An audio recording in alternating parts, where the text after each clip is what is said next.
Ito tingnan nyo guys, ayan. Galing din to sa saging namin. Ayan. 2 days ko pa lang siyang kinuha and ganyan na yung itsura niya. Siguro dahil matanda na siya.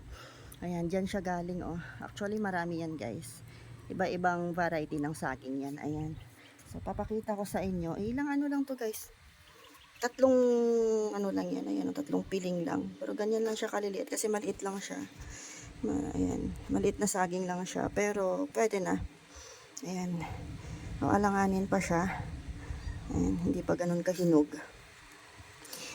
Ayan, hindi pa ganun kahinog. Siguro mamayang gabi or hanggang bukas na ito, matamis na to. Ayan, pero eto guys, walang halong gamot to.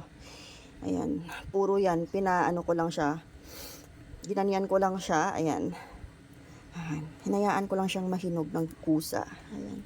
Saka mabilis lang, 2 days lang. Ganyan na yung itsura niya agad. Ganun talaga guys, pag yung kuha mo ng saging, matanda na, at hindi mo na siya lalagyan ng gamot, kusa lang siyang mahihinog. Ayan. Ayan.